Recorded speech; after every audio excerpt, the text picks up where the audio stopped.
think we're recording. Are we? Yeah, I think so. Most likely. Yeah. Okay. Cool. Love it. You know what I mean? All right. We're back again. What episode is this? 23? 23. No, Jumpman. That's a good joke. I had to process it. Jordan 23, of course. Yeah, we're back. Made In Chafford Podcast. You love to see it. Another episode. We've got a lovely guest with us. Hi. MD or Modupe? Oh, you said it well as well. Oh, well, I am Nigerian, so it would have been embarrassing. I mean, we've had this discussion before, like, how people have butchered your name or... Have you? Yeah, we previously had... I think about 2 weeks ago, it was like, just talking about how we've... done a madness. Yeah. So I mean, everyone knows me by MD. So we'll but go. I do introduce myself as Modupe as well. No, that's good. Okay. Do you not get annoyed if someone you don't know calls you MD? Or is it like... Yeah, no, if people don't know me, they won't call me MD. I guess they won't know to call you MD. Yeah. We only know because we went to school with you, but exactly. if we didn't, we'd probably be like, well, then we'd have to go by the officials, but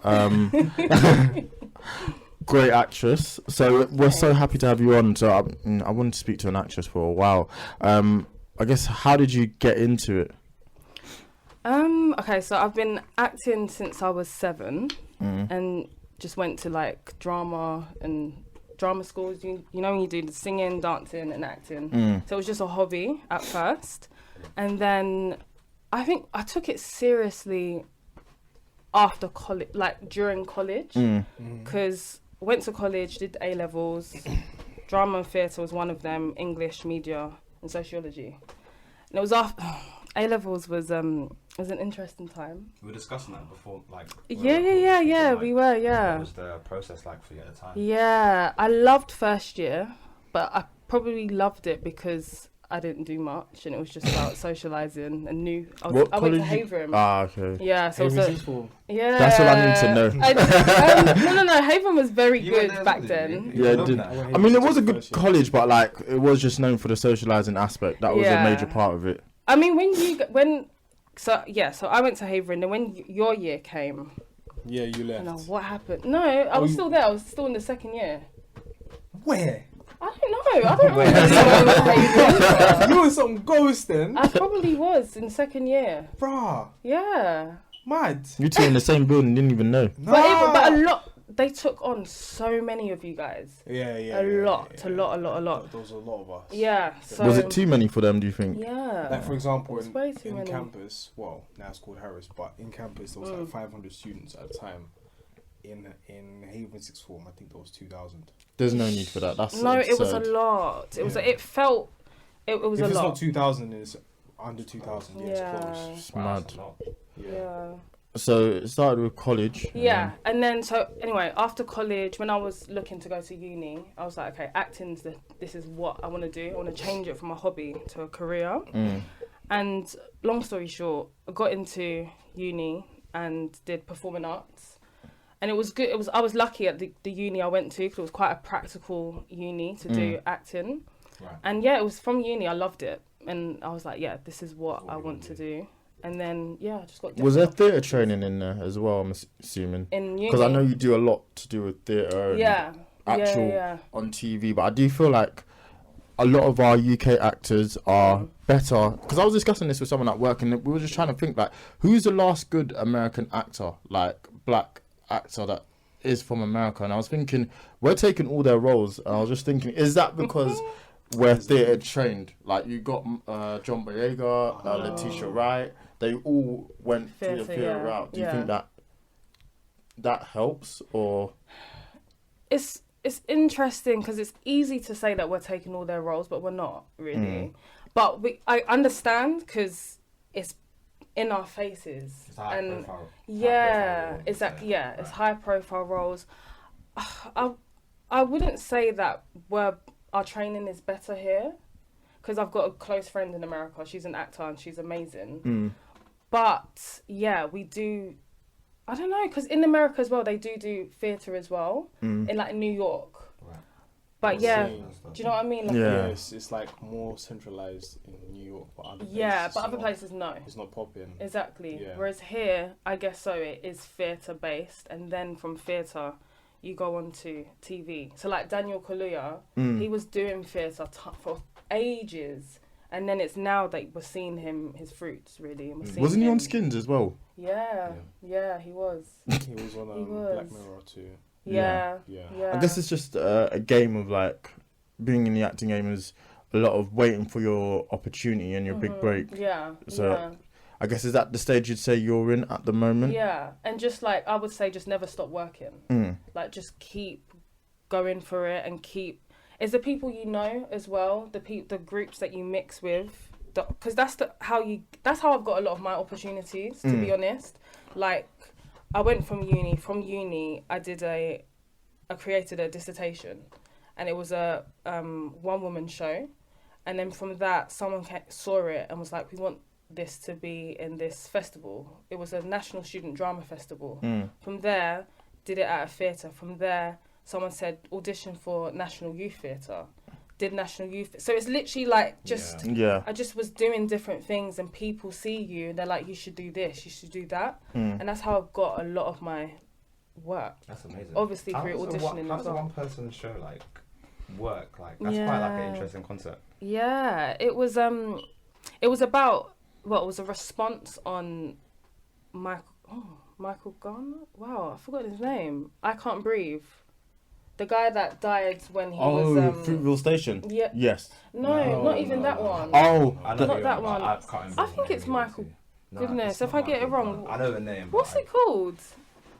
It's left my head. Yeah, he's in America, maybe a year or two ago. Garner, James Garner? No, not James Garner. We apologise. Wow. That's bad. But we know who you're. Yeah, so it was a response on that murder.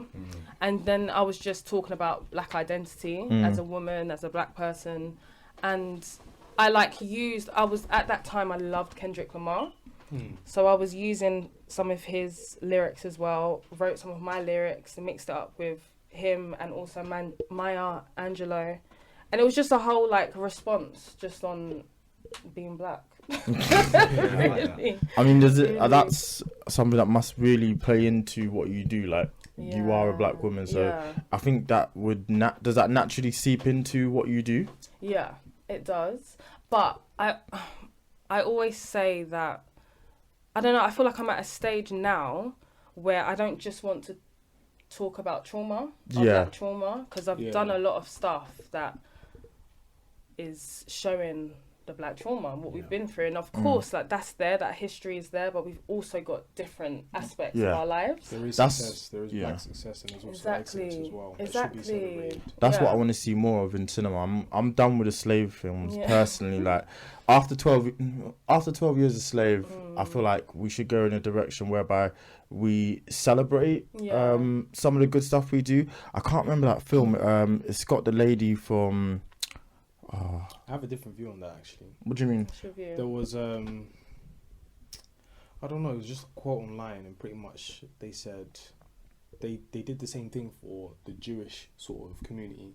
They said that you always must remind 100% the Jewish community, like for example, yes, they've gone through the Holocaust, they've gone through these sort of situations, and then from that point they always have to put it in the cinema. They would always have to put it on like films or TV. So if that is a reminder, at least they can come together and be stronger. So with the slave thing, I think I don't want to see too much of it, but it still needs I think it's an important story that still needs to be told, but I want to see more stories about success. The name of the film escapes me, but it was like 3 black women who were in NASA and helped actually send. Like that's a great story about. So that's a great story about black success, or even I don't know why I didn't do well, but even like putting Coach Carter. Where black people are singing. I like that one too. You love It's a good. Is that even a true story? Oh man. It's a true story. But more stories of black success I think are important. So it's good that you're in that mindset, because I feel like if we keep harping back, we won't change our mindset. I agree with you, but I guess to aid your point, like even the watching Watchmen recently, they harken back to the massacre, that the Black Wall Street massacre that no one really knew about, and it kind of gave more awareness to it. Like we didn't get taught that in school. So some stuff like that is smart. I think it's how can you put it in, because the lead of Watchmen is a black female, so it's like we feel empowered, but we can't ignore it. Like most great black people, I'm sure there's trials and tribulations at the start of their story isn't necessarily what you want to.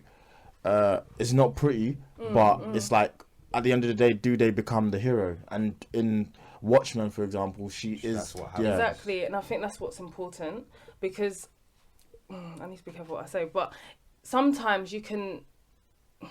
It depends. Like, there's nothing wrong with showing the trauma. Yeah. But it's okay. What's at the end of the story? Exactly. Is it just still trauma, or is it someone coming out of it and someone just coming out on top, or there's hope in the future? Yeah. Whereas there's stuff where it's just drenched in trauma, and after you've watched it, you just feel like you have a chip on your shoulder. It's like looking at your boss. It's not looking come out angry. That's how I felt when I came out of 12 Years a Slave, and I was in the cinema, and it was just like you felt like the white people were like sorry. That happened on the Black Klansman.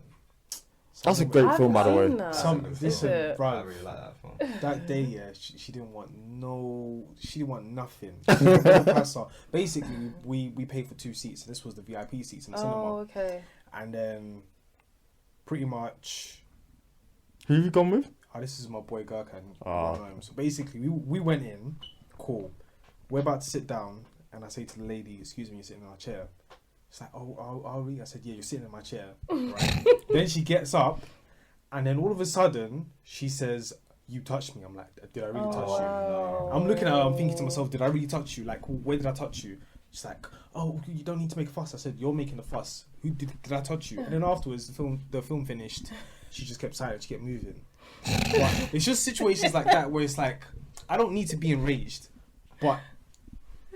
You're getting me mad right now. I mean, yeah, you made it worse. Like, you already know the vibes, innit? You already know the vibes, but then you don't. I don't want to get enraged, but you already know the vibes. It's like, come on, you need to do something about that. I know what you mean. Like after watching like traumatic films where you see slavery. So for example, they're getting whipped. You find a woman just being beaten. You find a little girl being dragged around like a dog. You do feel enraged, but you do want to know what the story tells and where it takes you. Yeah.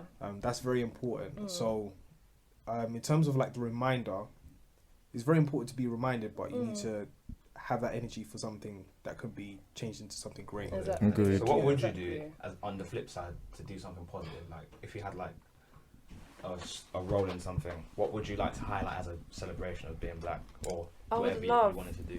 I'd love to just...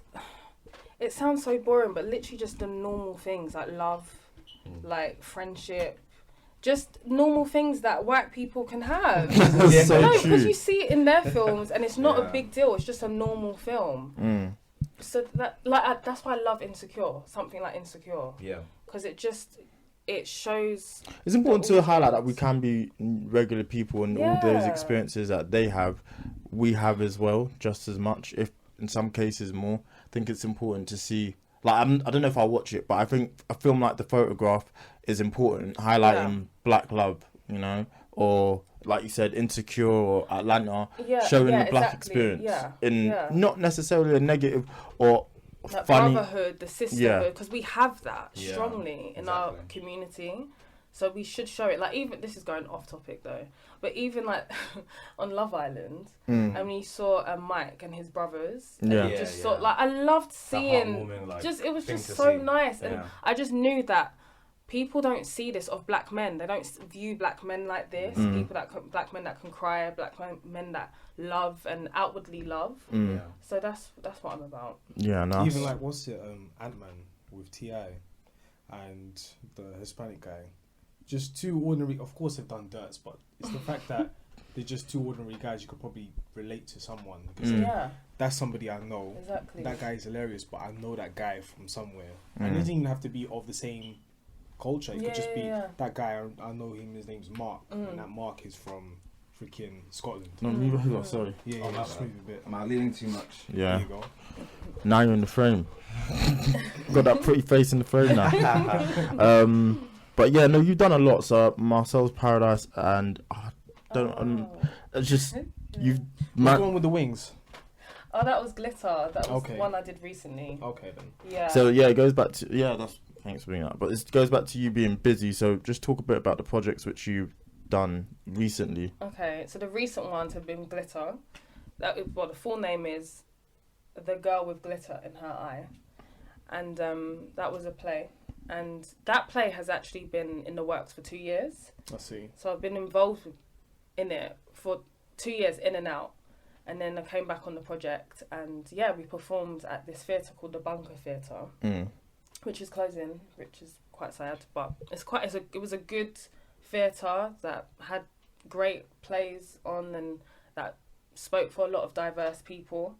And do you want to know what it was about? Or? Yeah, go on. Go on. This is your time to shine. Oh, okay. Yeah. I'm not good at this, you know. It is hard about now, but so you have to get better. Because what happens when you're on the red carpet and someone's like, "Oh, we loved your performance. Tell us about it." I know. Okay. So short. What was it about?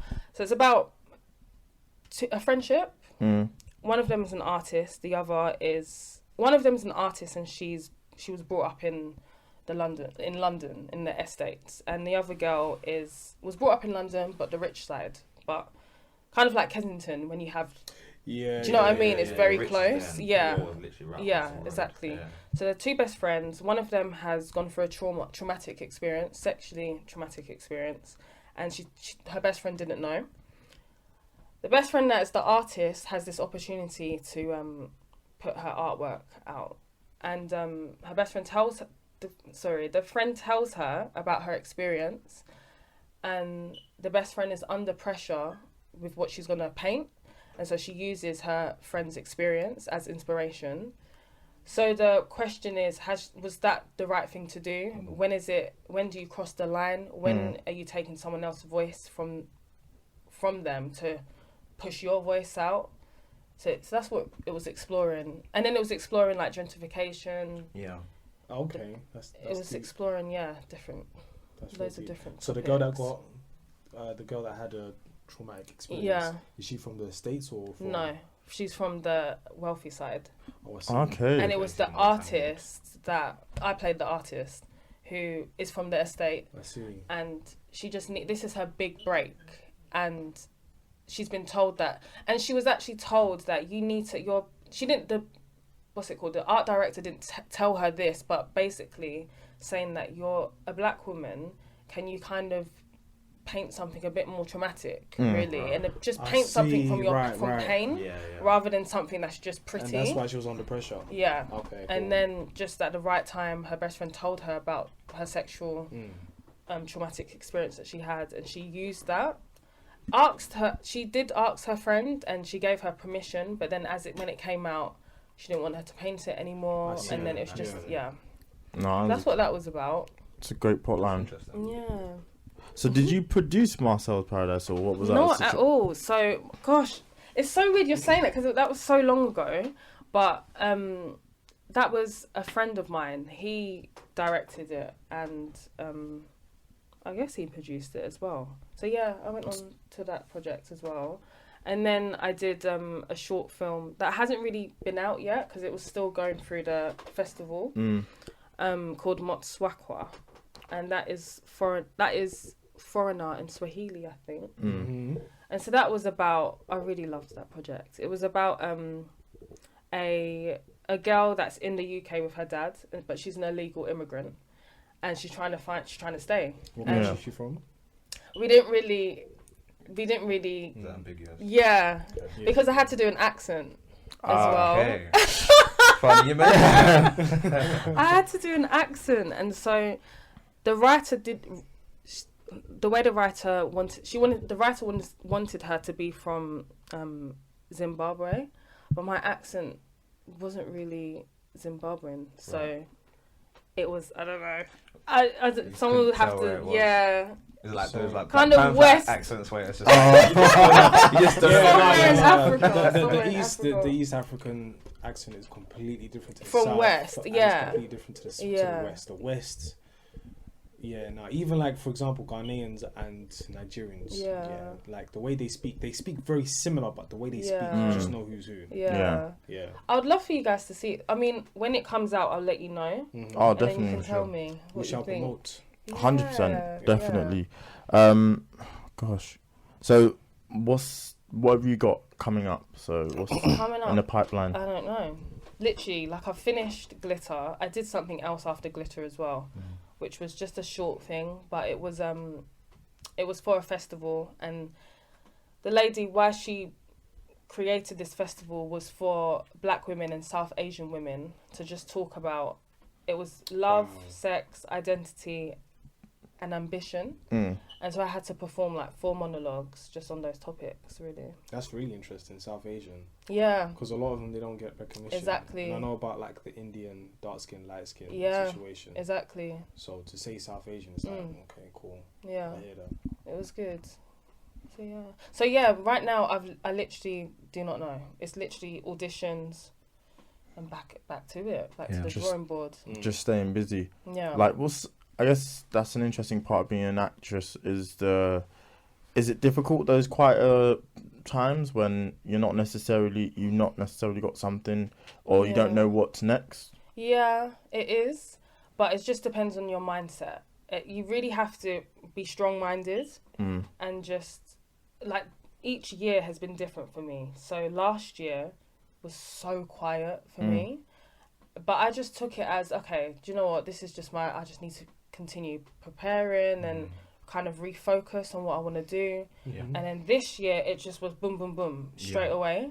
So you're always going to be in different seasons. It's just, so like now it's like, okay, I need to get my headshots right. I need to get my show reel right. I need to practice on accents and just go back to the gym. Like just go back to being prepared. Yeah. So that when it comes, I'm ready and I'm not rushing to get prepared. Perfect. Is there like an end game for you, like somewhere where you'd really want to be, like once all this like manifests? Like if you get loads of roles, like would it be like still in theatre, or is it like TV, or where would you? I want to do it all. Yeah. Yeah, I love theatre. I don't think I'll ever move away from theatre, but I love TV as well, and because the writing is so good now in TV. Yeah. So, yeah, TV and film. Yeah, why limit yourself, I guess. If you can do it all, why not? Sort of thing. But I guess there's some actors who, I don't know, maybe I don't know to that extent, but there might be some who either look down on, like I could be like a theatre guy, and I look at TV people like, oh, they're not acting, do you know what I mean? Yeah. Whereas you're more than happy to put your hand in each different pot, so I guess it depends what type of I guess actor you are, or actress. And I think they all come. That doesn't bother me at all. I say I'm an actor. I think it's a case of, in that situation, it's just everything comes with its own trials and tribulations. Exactly. So TV, film, and theatre all have their different. They do. Not issues, but trials. Yeah. Because like with theatre, you get that time to rehearse. TV, you don't have time to rehearse at all, and film. Right. I remember when we did this short film, I didn't rehearse with the actors. It was just me learning my lines and then back on set, and that was it. Whereas theatre, you've got time to rehearse. Theatre, you've got a live audience. TV, you've just got people around you, and so you're on set. So it helps if you've got an amazing crew, because that just makes things just easier. Yeah, because I listened to the JD podcast. Not trying to shout them out or anything, but there was a girl from what's the thing? What's the thing with Ashley D on it? It just slipped my mind. The girl that was Jack. Top Boy. On Top Boy. Oh, okay, yeah. So basically, she was explaining how like when she goes on set, it's pretty much learn the lines, boom, straight on. What, they don't get the script? What, it's learn? No, they get the script, but it's just like pretty much they have You've to learnt learn the lines, immediately. and then you're on set, and it's like, okay, cool, let's go. Oh wow. That is intense. So like, she would have to read it at least 12. She said she reads it 12 times, and then she would memorize it, and then boom, done. But she won't even remember like half of the conversation that you just had. Mad. She'll remember a script, but she won't remember half the conversation. Is she remembering what other people are saying, or is it just literally her? Her lines and I mean the script? Like I don't know how to. Yeah, because you need to. I need to learn my lines, but also need to know what you're saying as well for me to say it at the right time. And be able to respond to it. Oh wow, That is intense. I fumbled the bag, boy. I just be there like the free. No way. It's a skill, man. I commend people who do it. Nah. Even like being in front of like a live audience. Yeah. Like, that's an experience in itself. Like how do you like calm your nerves and just like let go? How do you do it? Do you know it's interesting because like recently this last one that I did, Glitter, we did 6 different dates. And even the way we did it was different. So we had Monday, Sunday, Monday, Sunday, Monday, Sunday throughout January. So we had a big break between the shows. So that was weird for me because I work as well. So I'm back to work, back to normal life. Then I have to get back into the show mode. Whereas normally if you've got a whole run, it's for the month or a week, you're in show mode. You're just there. Exactly. So that was a challenge. And then there was one night where, and this is the first time it's happened to me, I didn't want to go on stage. Oh, really? I didn't. I was like, I don't want to do this. I was thinking, I even imagined, like, and this is happening in seconds. I imagined, if I don't come on, what's going to happen? Like, what's going to happen? But then I remembered, thank God, an advice that my manager told me. And he was like, how, whatever you're feeling, take it with you when you go on stage. So right then I was and it been a hard week anyway, so I was feeling anxious, I was feeling angry, I was all of these different feelings, and just take it with me onto the stage. And that's how every performance is different as well, because as people we're different. So whatever energy I'm carrying, even though I'm saying the same words, I'm carrying a different energy, so it's gonna come out differently. And when I just switched on, and so don't fight the nerves, like let the nerves move you. Really. I like that. Yeah. Love that. Well, do you want to go into the next topic, which is still kind of within? So we was going to discuss accents, which Sense. It's an interesting one. I've been watching The Wire. Okay. So I just wanted to, like, I haven't got any good shows on right now. Okay. And obviously everyone said it's amazing, so I just started it. And like Idris in there, he actually does a really good American accent, like a Baltimore accent. Yeah. And a lot of videos and interviews I've seen says like people who saw it at the time didn't realise he was actually from London. Yeah. So like the amount of skill it takes. Is it a skill, would you say?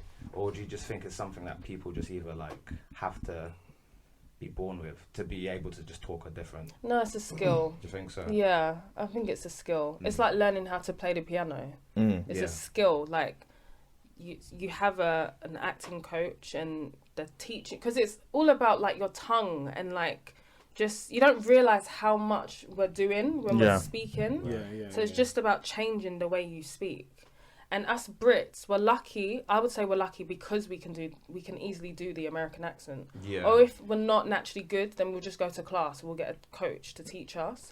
Whereas Americans doing our accent, terrible. It's hard for them. And all they know is bangers and mash. That's pretty much. Or just really posh. Like, I don't know what it is. I don't know if it's because we've been brought up with their shows here. Possibly. Yeah, like their culture is pretty much ingrained. It's pop culture, isn't it? Yeah. So it's one of those things. So I'm not sure, but yeah, I would say it's a skill. I would say people can be better at the skill, or they might not need as much training as someone else. Yeah.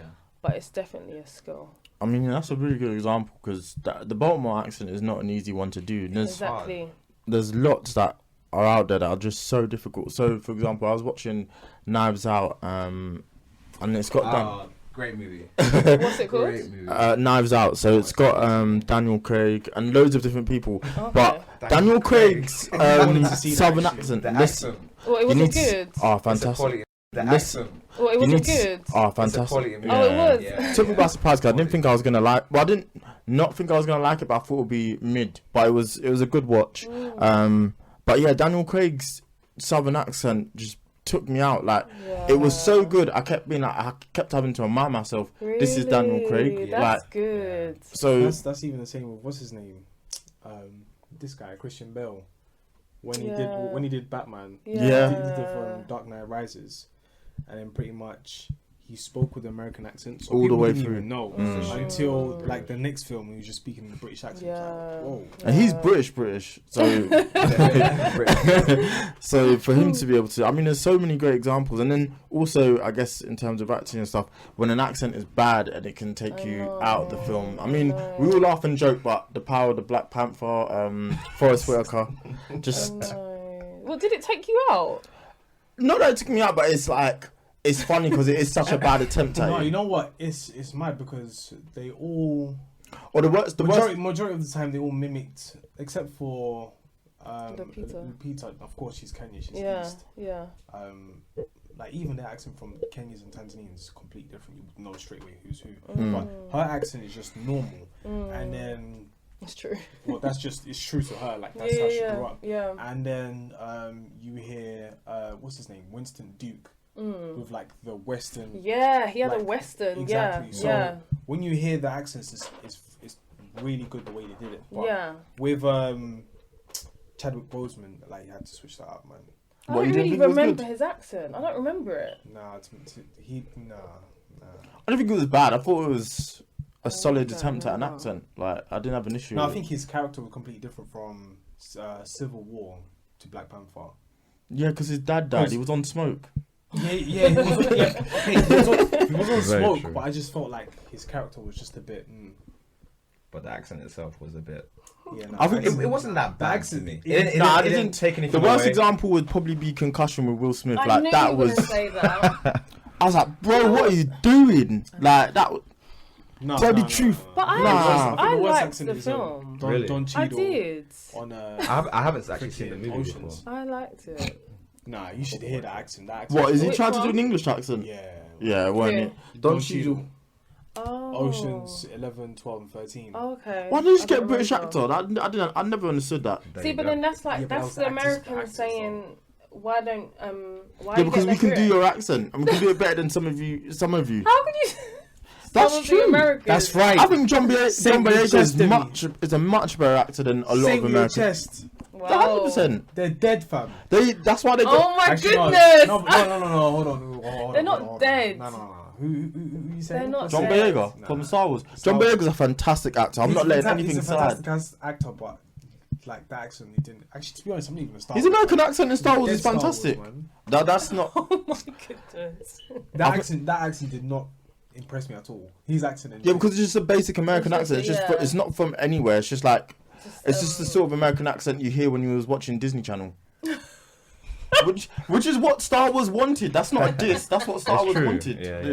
They asked him. They were initially gonna make him have his British accent. Then they heard him say it. I was like, it's just not working. Can you do an American accent? So that's what they went with. Yeah.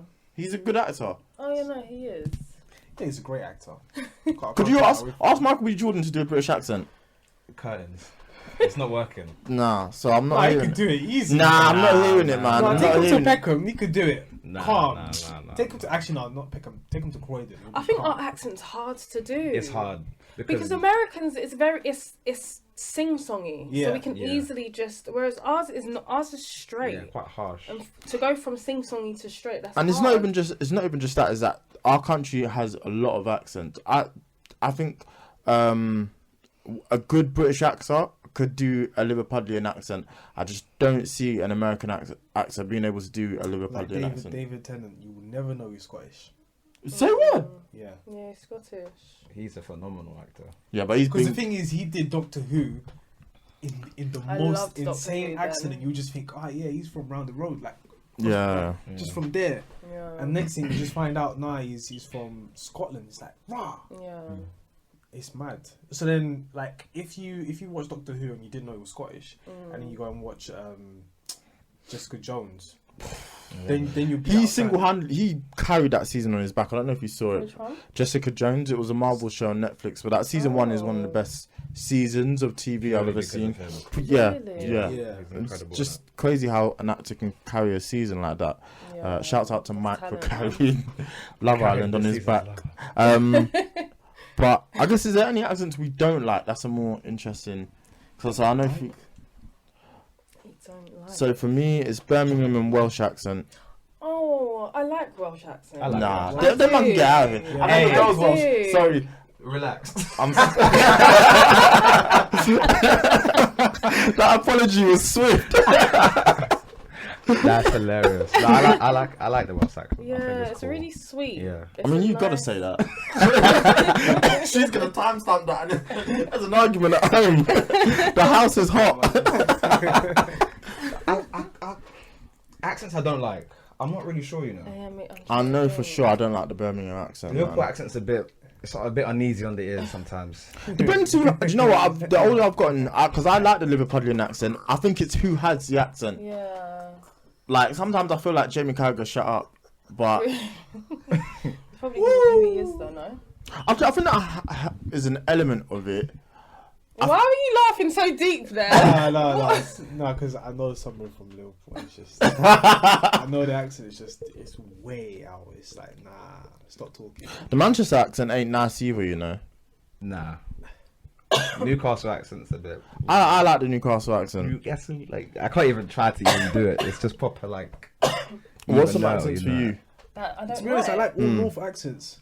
Majority of them. It's just that there's been some places I've not been. Like I've not really said I don't like your place. Essex accent. Yeah. I like the Essex accent. Oh no, I don't. And I'm in Essex, but I don't. We all grew up here. Do you think you have an Essex accent? That's a good question to ask. Do you think you have? Nah, I don't think we do. To a bit. Like they can. I went to West one time. And they can tell. Yeah, they could. They don't know where you're from, right. But they can tell that you're not from London. Yeah. But the way you speak your words and everything, it's like it's similar, but you're not from London. Like where are you from? It's like I'm from Essex. I guess because we've been forced to do both. Like, yeah, mate, how you doing? Like, yeah, we can switch it up. You know the back pocket if it's needed. Yeah. But obviously, as Mrs., you know, she could. But you know, more often than not, it sounds like not a cross of both. I think it is a cross, especially where I think we're basically East London. It's so layered. Yeah. And then when did you guys move to Essex? So 2005. 2006. I don't remember the year. What year were you in school? I literally started secondary school. You guys came later. Yeah. When did you come? So I came in 2005. So me and him were both in year 6 together. Oh, you guys came late. I came early, you know. I came when I was in year 3. Wow, touchdown year 3. What primary school did you go? Warren. Oh, okay, wow. Yeah. Yeah, so I guess, do you think that's had an effect on... What, the accent? On how you speak? Oh, yeah, probably, because I've been brought up here. But then my parents they don't like the Essex accent, so that was in my head as well. I don't know, I think when I went to college, really? I kind of toned it down, because I went to Havering. Okay. Yeah. So, and they were like, where are you from? It's interesting. So I toned it, and I tried to like have that. I think it's an interesting experience growing up black in predominantly white area, because there's an element of you that I think subconsciously wants to keep your blackness. Yeah. So fortunately, I think your year was one of the first, but I know we had a lot. Bless you. I know we had a lot of black people in our year, so it was easier to maybe not lose that element of yourself, because you guys could talk how exactly. Yeah. Whereas I think maybe in earlier years, definitely they might have. You might have had to lose yourself a little bit, and then I don't know where you might discover yourself down the line and be like, there's certain elements. But I think that definitely had an effect. That's what happened to me, to be honest. Because in my year, we didn't have a lot at all. At all. It's literally when I went to college, I was like, whoa. This is especially Haven Sixth Form. Like, it's very diverse. Yeah. But the thing is, like in Haven Sixth Form, they moved in like cliques. So most Asian people would just chill with Asians. Like the black people would chill with like black people. Of course, there was a bit of a diversity, like where it's like if you're doing computing, you chill with like the ICT guys. If you're doing maths business, you all chill together. But then the scientists don't chill with the scientists. But at the end of the day, majority of the people would just chill together. Definitely. And then bang cars in cafeteria. Yeah, that's true. And like for so I've got younger brothers, and it's weird. It's like they were from London. No, do you get what I mean? Because you've got a younger brother as well. Like I don't know. I don't know where they get it from. I think it's music. Do you think so? Maybe. I won't be surprised. What they listen to. That's actually quite interesting because, like, the UK scene. No, but the UK scene one, I don't know. No, that's where we got it from, though. What do you think? What? Because Chipmunk, right, from what I remember, Chipmunk was like 2008. Yeah. And then that's where like we just grew up, and then this was the Bluetooth era, mate. Yeah, So, like, it was. From that point, we just had grime, But hip hop to listen to. And I we think just it was passed more, on. it's more easy accessible for her siblings now to get it. So you could easily have missed that era, whereas now I don't think it's so in your face you can't ignore it. So I think that would affect how, you know, they probably go about speaking. And at the same Definitely. time, like, because we had, our area was diverse. yeah, I don't know. Because the thing is, like, I know boys from... We had to champion Winnipeg, N-Dubs. I know guys from... Bro, N-Dubs. Everyone liked them dubs. Let's not N-Dubs. pretend we didn't like N-Dubs. N-Dubs was good. Nah. Yeah, but now look at it, like... Nah. They had their time. They had their Yeah, they time, had innit? their But time. N-Dubs, yeah. What was I gonna say? Good time. I mean, some accents that I do like. New York accent. I think love, especially that, like. I think I like the slang more than the accent. Some of the slang is New York slang's amazing. It's some point, and sometimes Harlem. you need it. I think Harlem is something else, man. From what I know, just their accent, like yeah. It's Harlem. that real boss mentality, like the world is mine. The world is mine. A friend went there and she said like she got hustled by a homeless person. Yikes. Like it's mad. It's mad out there. It's proper Okay, mad. how you living it? Exactly. For real. Can you imagine getting hustled by a homeless person? Yeah. That's insane. And they're up in your face like, listen, nah, you're talking to me, like, give me the peas. Oh, You need the peas. You need the peas now. So, Crazy. what are some difficult accents that you've had to try and do? I would say when I had to do this, I don't even, because it wasn't a country, so it was West African. Even though yes, I'm Nigerian, Yeah. but that's not my accent. So and I was aware that I'm Nigerian. So if I don't do this right, it's just gonna sound look- yeah. stupid. So that was a hard one. I've had to do a Southern American. That was quite easy because it's just Texas. But that's all really, just American, and I haven't had to do too many accents yet. I think what I would find hard is like the different UK ones. So like up north, because I just haven't done that yet. You haven't had any, Yeah. So That's interesting. yeah, that would be interesting to do, to be honest. Have you seen any say for example, even with you talking about Knives Out, Daniel Craig's performance was incredible. Like, have you seen anything recently where you're like just been inspired by someone's performance and think this is just like incredible? In terms of acting wise, Yeah. I'm always inspired. My lady is Viola Davis. I knew he was going to say that. Did you? I don't know. I could sense it. The room was that's just. good. That's what I'm it was liking leading it. towards. She's here. She's snot bogey gang, innit? I love her. Nah, she smoked Because- fences. If you ever get, I've seen Fences. Because that's the type of actress that I want to be. Like, I don't. It's not. I don't want to be just about looks. Like, mine is the craft and like just losing myself in a character. And so I feel like that's how I always feel like. I feel like she loses us, and when it's funny that it's going around on Twitter at the moment when people talking about range. Yeah. But she really has that, and she really loses herself in the role. Like, I mean, as bad as the film was, she was a bright part of Suicide Squad. Suicide. I haven't watched it. Oh, Don't. Yeah, it's easily one of the worst films I've ever seen. We paid money for it. So. I mean, she still gives a great performance as Amanda Waller. Like, I just feel like she gives 110% in anything she does, and she's been continuously fantastic for over the last decade, and I'm sure she'll continue to be. Yeah. But yeah, she's definitely, even when she's not in films that are necessarily great. I don't know how, I've not seen Widows yet, but I feel like, again, it was just another example of maybe the film wasn't necessarily well received, but everyone says she gives a great performance. Widows, I want to see it actually. I do too. Yeah, I want to see It's bad. I haven't seen a lot of films being an actress.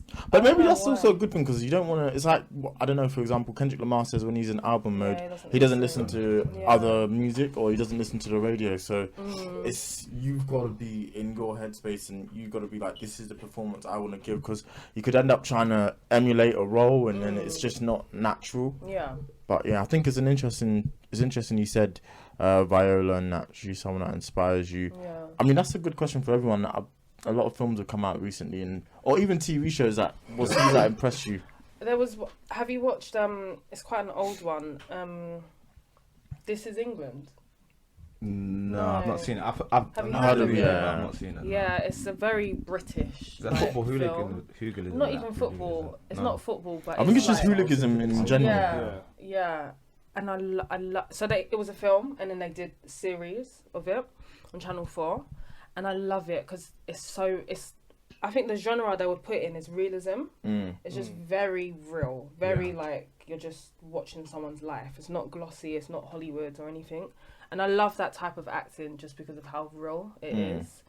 And then I went to see Parasite the other day. I desperately want to see that. Yeah, it's 100%. Good. It's good. What's that about? The South Korean film that won loads of awards. Best Picture at the Oscars. I think you haven't seen it. No. I haven't seen the Oscars either. Oh, okay. No, but that's what. Yeah, fair enough. Yeah. So their acting was really good as well. I just love acting that I forget you're acting. And it's like I'm watching someoe's life. Yeah. Instead of, sometimes you can watch things where I can literally hear the script. Oh, okay. I see. And I don't like that. So, What do you mean you can hear the script? I can hear them reading off the script. As they're acting, I'm imagining them just reading the script. So it's like, you know how we're talking right now, anything's happening. Whereas when you've got a script, obviously you've got lines. Yeah. But if you're watching something, you can, it's your turn, and then it's my turn. Oh, okay. And then, see, that's quite interesting because I feel, I don't know, I'm started rewatching Friends again, and it's interesting in season 1. I do really feel like that. I don't, really? Like it feels like, as funny as some of the jokes are, you literally feel like it's my turn. Now it's my turn to say something. So yeah, I guess that also would kind of take you out a bit. Yeah. Because you're trying to I think when you see that happen in films, you're like, what's making this feel so weird or like stagnant? Like sometimes as well though, like for example, Casualty or Holby City, and then I mentioned them because I don't think that actors are bad. No. Sometimes it can be the camera shots. Like everything has got, the camera shots can be just so basic. Because I always compare like Holby or Casualty to Grey's Anatomy. Okay. Why is there such a difference? Sometimes it might not be the acting, it might be the writing, what they're reading from, but also the camera shots as well. Just it all has a lot to do with what you're. That's because I feel like that's what happened to EastEnders. Because I used to be.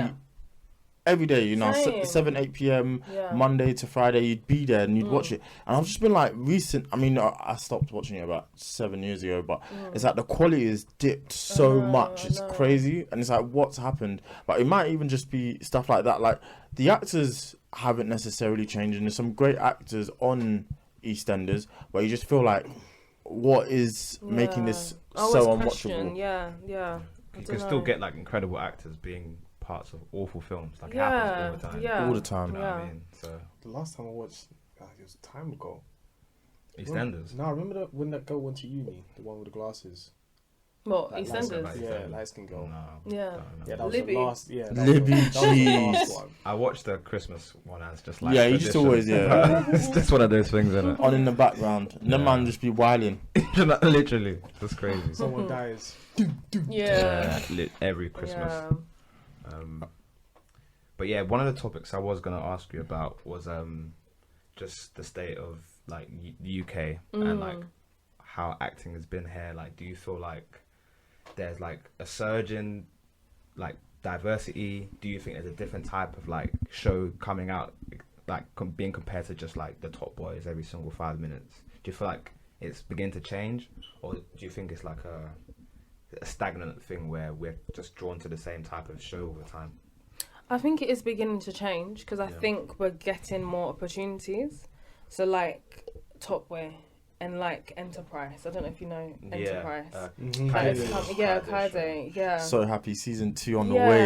Exactly. Season 1's great, man. Yeah, honestly, it is. I needed more recognition from us. Like I know. I don't think enough people knew it because it literally was just on BBC iPlayer. So even BBC didn't necessarily promote it as hard as they could have. But yeah, season 2 we're ready to go. Yeah. Just so when shows like that get opportunities, then other shows that have flourish. been written, they can have a stage for it. So I do think that definitely, compared to the past, like, there is a change. We just need to keep going, and we need to not, like, be so selfish about it. Oh yeah. So, like, share, like, so say Kaide now, he's got the enterprise and he's got this show going. Then I don't know how to share, just like by giving new actors opportunities, or new writers opportunities, new producers, cinematographers, just about sharing the roles to people that the talent, because the talent is definitely here, but it's just about, do we have that opportunity? So I do think, I would say it is changing. We've still got a lot to do, but we can't think of that. We just have to keep going. 100%. Yeah. That's interesting. I mean, hopefully the medium can change and we can tell other stories. Yeah. And I think that's the point we want to get to, where the Insecures, Atlanta, Top Boy or Enterprise are the norm. And I think what's actually interesting, because I was speaking with someone about this last night, is there's so many more opportunities where there's so many more streaming platforms coming out. So Netflix needs shows by the dozen. You see they're willing to spend 17 billion on making shows. Exactly. Amazon's coming into the game. Exactly. Disney Plus. So there's going to be... I really like Disney. What they've done with Marvel has just been amazing. What? Disney. Oh, really? Yeah, what they've done with Marvel has been amazing. I've got no idea. What are they doing? So the whole Disney Marvel cinematic universe, and then obviously they're going to put some stuff onto Disney Plus as series. And then from there, like, we now have like a complete sort of... Oh, that's amazing. Yeah. But I think now in the industry, I don't think there's been a better time to be an actor or a creator. Or someone, especially of colour, because they need someone to fill so many different roles, and you can't whitewash anymore. So it's a case of opportunities are going to be there by the dozen, because, and I guess it's just hoping once you get that opportunity, the show works out, because I don't think... You can get that big break on Netflix where you don't know if it's going to be the hit. Like, I don't think the Stranger Things kids could have foreseen how big it was going to become. So I think that's just an interesting space to be in. It's an exciting time. Yeah, because it's also about, when we do get these opportunities, they do have to be of quality as well, so that we do support it. Because we don't, and black people, we're not easy to please either. So once you have us, you've got us, and we'll ride out for you. Yeah, for sure. But it just has to be. I mean, look at me. Yeah, exactly. You look at when Black Twitter enjoys something, it tends within the next 2 days. The power we have is crazy. Yeah. So it's interesting. We have influence and flavour. Yeah. 100%, man. We do. By the dozen. So that's good. Yeah, no, I'm interested to see what happens over the next few years within that space. Exciting. For sure. That's all right, bro. So I guess we've got to say, send our condolences, R.I.P. to Pop Smoke, an artist we've been really enjoying over the last 8 months. Just crazy. 2020 has just been off to a mad start. Like, it was even at a point I saw Doc Cotton was stepping down from EastEnders, and the way they ripped the headline, it was like, I know. Nah, this can't be. So, but it's crazy because I feel like this Pop Smoke one, more than others, is because he was just so young and so full of energy, and 20 years old, right? 20 years old. Like, when you look at his life, 1999 to 2020, that doesn't even look right. Like, that's insane. Like, so young and so full of energy, and he was literally ready to take on the world. I think he was on the verge of maybe becoming the next big thing. Like, been very impressed with the music he's been putting out, and it's just crazy to see how quickly his opportunity was snatched from him. It's mad. It's ridiculous, it's mad, man. You know, man. It's definitely mad because, I mean, in the situation, what happened was that he kind of set himself up. Yeah. Like, sorry, you have to discuss it, but we have to say it. Like, he put himself in a position where he gave his address away. So when people are looking for you and people want to get to you, they know how to find you. And social media is one of those platforms where if I know you're here at one moment, I'm gonna come find you. So that's what they did. They just took the opportunity to, well, it's not really an opportunity now because he's dead. So But yeah, man, for a young individual, I mean, at first when I first heard the song "Welcome to the Party," I thought it was a gimmick. I thought it was just a joke at first. Then I listened to it a couple of times and I was like, cool. And then he came back with Dior. I was like, nah, this guy. You couldn't ignore his energy. Yeah, he's just fire, straight fire. And then next thing, he just puts out an album, Meet the Woo. Then there's Meet the Woo 2. And he just keeps going. And then just dead. So it's mad, you know. It's really, really, it's crazy. Yeah, there's no words for it, man. No. And he just dropped the project like it's this month. Like 2 weeks so, ago. Yeah. 3 weeks ago. And debuted at number 7 on the Billboard Hot 100 for a sound that isn't necessarily mainstream, performing over UK drill beats. Because you can see the impact on like the reception he gets from people here. Mm. Like, people I thought love he it. was, because I don't really know him like that. Yeah, I yeah. thought he was British. You I know, really you'd think he did. would be with the Yeah. way people love Yeah, it. Here. yeah. Like, you can't escape his songs around here. Yeah. I think he's grown such a big like audience in such a small space of time. Right. And like you were saying about him potentially becoming the next superstar, like I wouldn't be surprised because Yeah. he seems to win over the young people, really Yeah. young, and people. And the way he our maneuvers age. himself as well with like the older individuals as well. Yeah. So, Yeah. he would go around, like for example, he had a relationship with Quavo. He had a relationship with 50 Cent. 50 Cent, Travis yeah. Scott, 50 Cent, and in the These UK, he people had, liked him as well. Like, a relationship with Skepta. So like already, Yeah. he's already got a big I don't know if he's signed or anything, but already he's got like a foot in the door. Yeah. In fact, forget the foot. He's got the whole body inside, and he's just like he's bust through the door, and he's like, "Cool, I'm ready," and he proved himself. And then all of a sudden, boom, gone. Yeah. Here today, gone tomorrow. So just like a young guy like that who really came and then lived his dreams. I guess that's all you can Yeah. in such a short space of time. That's all you can do, really.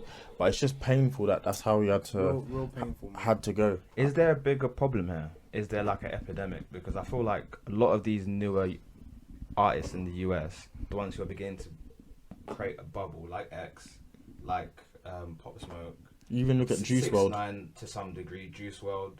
It seems like a lot of these people's lives are even getting cut short, or it's just coming to a sudden end. Like it's not by I don't really know. It's not by like chance. It's been happening the past 2 years now. Yeah, I think once something like it be conscious of. I don't really know like how you can. It's not something you can say. How can we stop it? Because you look at X, that was a violent crime. Again, you look at Pop, that's a violent crime. Juice WRLD overdosed. So I don't necessarily know what What's his name? Lil Xan. Was it Lil Xan? Lil Peep. Or Lil Peep. Yeah.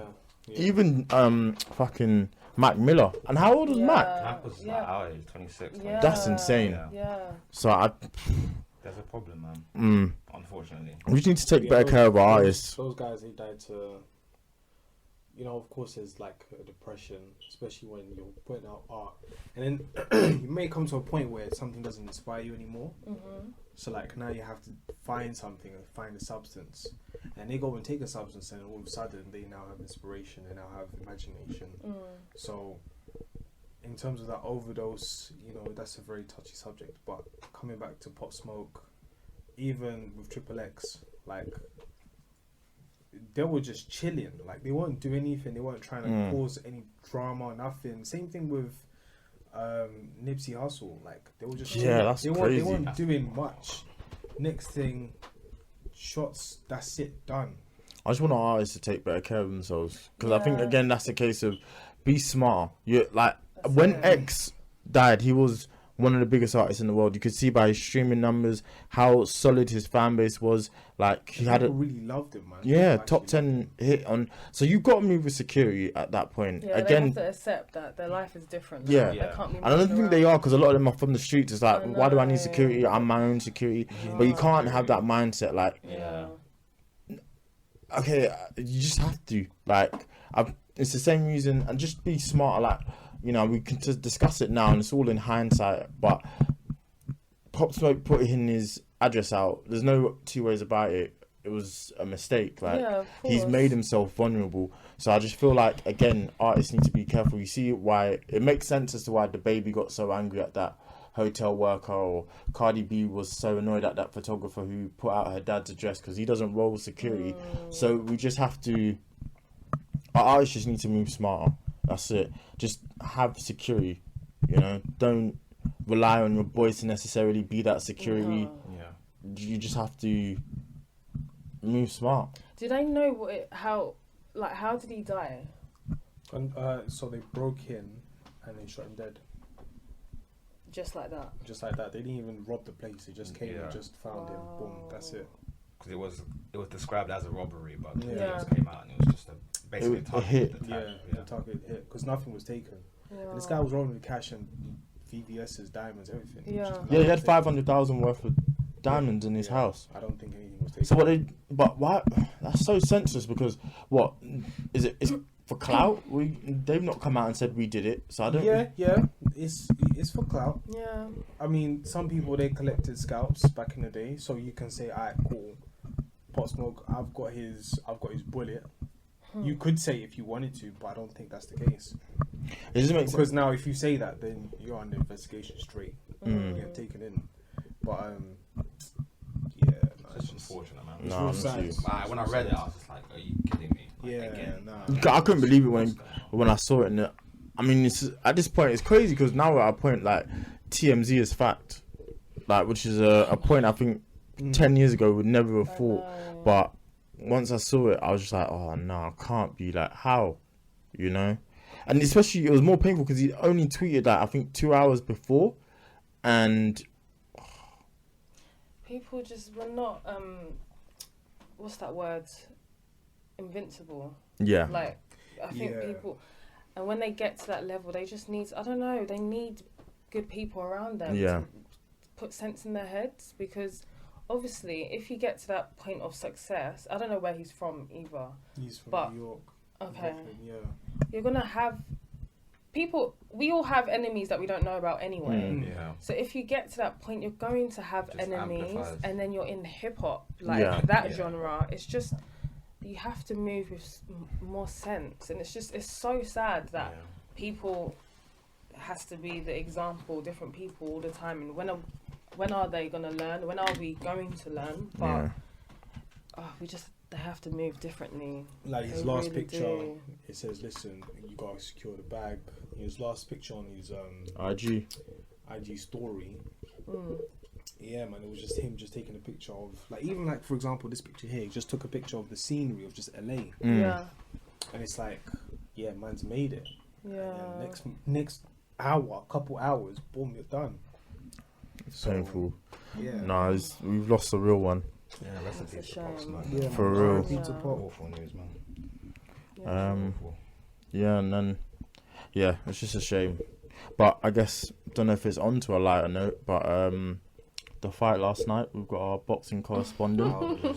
Fury. So happy the fraud lost. Yay. I wouldn't call him a fraud. He's a fraud. He's not a fraud. He's got one thing in his arsenal, and that's it. He's not a good boxer. He started in his late teens. 1, he's got a bronze in the Olympics. 2, he's gone and beaten a lot of opponents. He had an undefeated record for a long time. Of course, he might have beaten bums at X, Y, and Z, but it's Still undefeated. undefeated, He's still undefeated, Yeah. and he gets to a point where, like, I've been saying he's a fraud. I was waiting for him to fight a good and the thing boxer. is, like, he's had some I would say some tough opponents, and he still had an undefeated record. Who would you say? But I don't think anywhere near to the quality of Fury. But I just but the knew- thing is, with this particular fight, I felt like Fury should have had at least 2 points deducted from him, because There's it's a punch to the back of the head. Really? no. He Silent was head, sorry. basically there are some dirty tricks, that you bring into boxing, and pretty much it's by leaning on the individual when their head is low. So pretty much when it comes for them to actually try making and grasp Wilder the carry air, that weight. to make him carry the weight, and then also to get some air, it's a bit harder. And then also another thing he was doing was just put him in a headlock.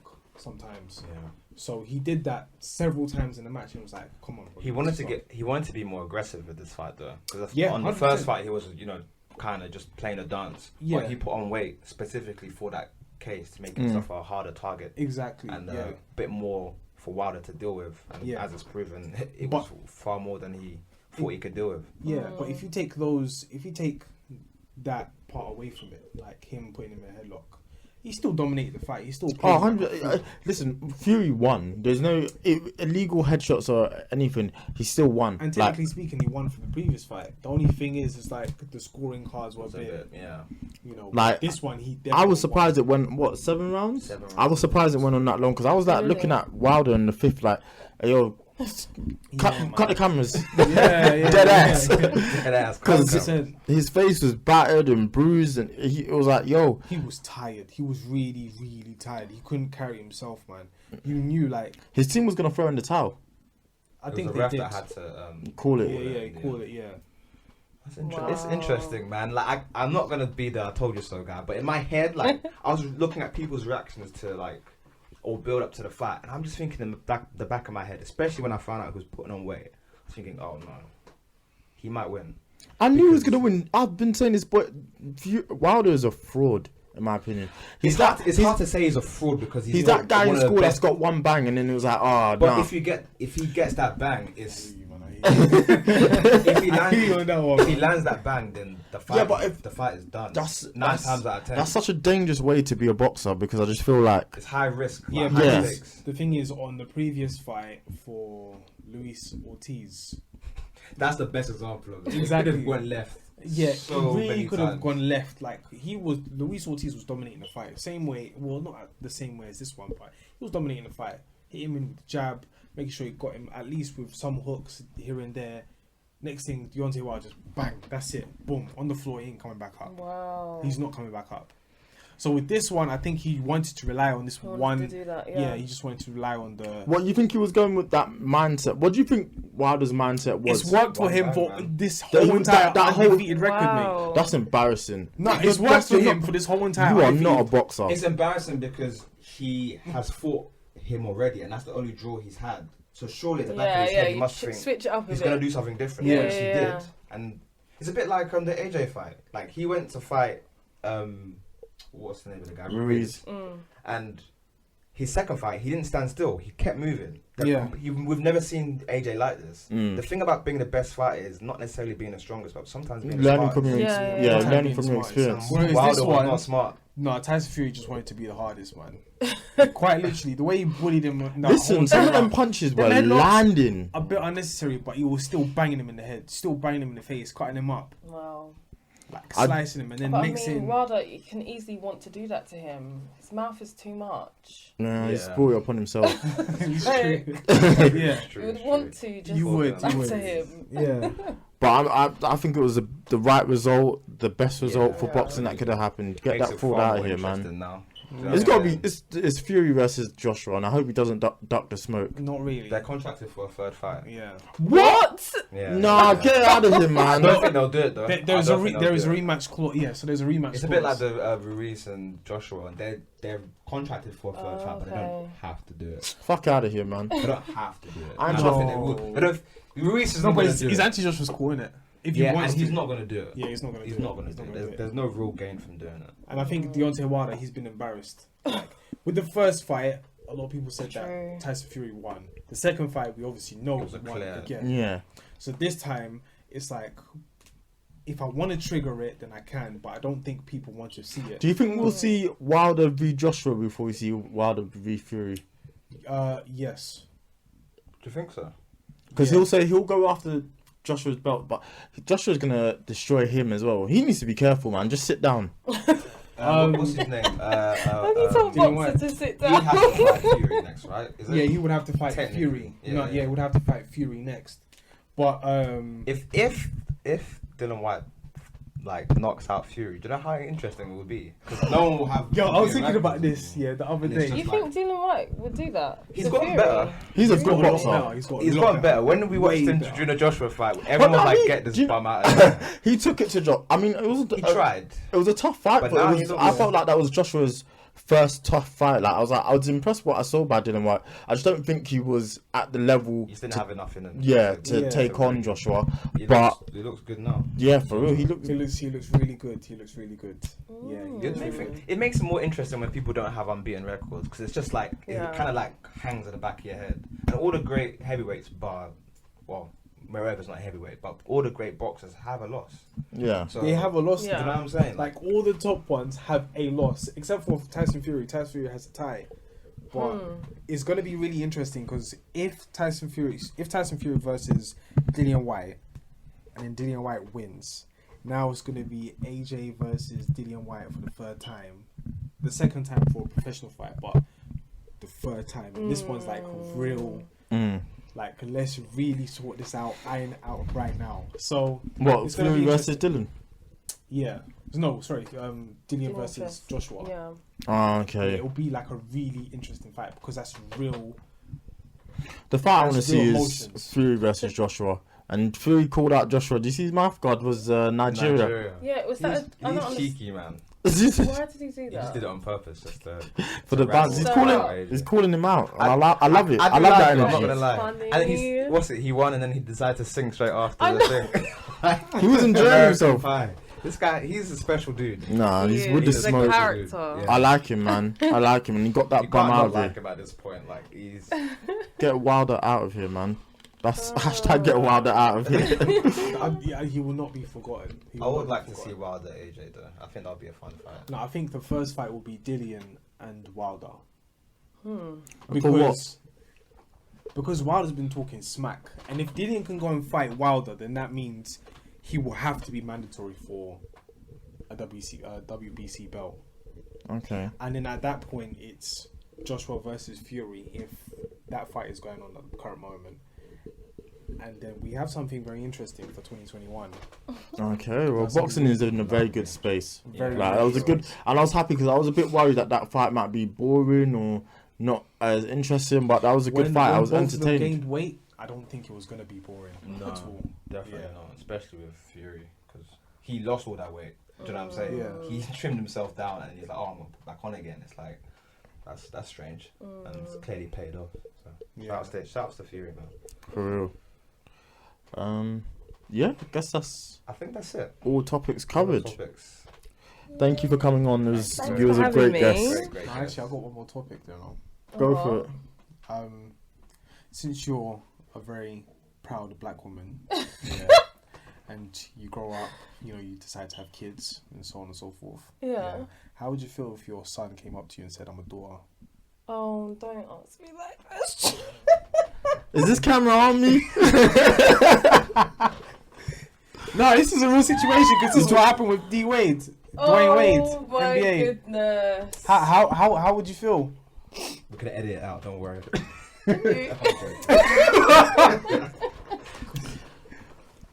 How would you feel? That's on you, man. Spin it on him. Thanks, guys, for listening to this. See us next week. On that note. Yeah, let's just. I'm not ready to answer that question. I don't think it's something you can ever prepare yourself for. You can't. Absolutely not. No way.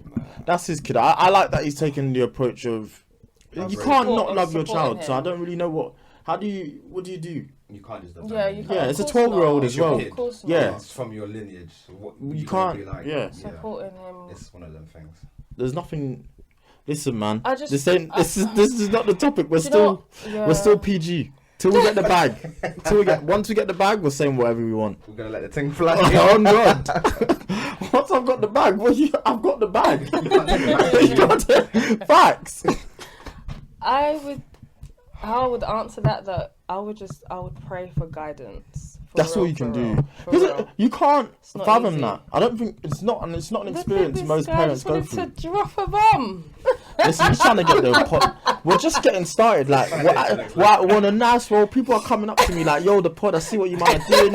I'm loving the IG, the trailers." Yeah, and he's trying to stop us right here, right now, when the thing's flying.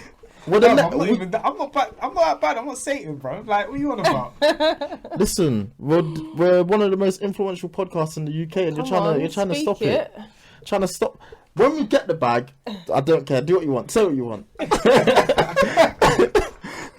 talk as much was as you want. Until then, when the PG I era. loved how you said it as well, as a proud black woman. I don't know how that related. No, it's just It's an interesting topic. I just see it in a different light. I just think. How do you see it? I think, yes, that's his child. You don't agree? But what can you do? Like, you can't. It's a 12-year-old. You can't abandon a 12-year-old. What's he meant to do? Say, oh well, that's it. Pack your bags and go. Like, it's a 12-year-old. You could. Nah, fuck out of here. Hey, What? Nah, man. No. This is a very nice and wholesome episode up until the I past 10 minutes. I kind of like it. It's come with the smoke. Yeah, You can't. You can't tell a 12-year-old just pray for guidance. What you said was right, and we'll leave it there. On that note. No guidance. No guidance. Oh my goodness. All right, no, it's been a great episode. I see how you did Homeboy. Who? See how you did Homeboy. Who's homeboy? No guidance. I got it. Don't worry. Safe. I got it. Don't you worry. Yeah. On that note, I said that 5 times now. On that note, thanks for listening. Next week we'll be back. Where can the people find you? Socials. Oh, it's just my name. Modupe Salu. So it's MODUPESALU. Perfect. That's where you'll find me. Lovely. Love that. Perfect. Perfect.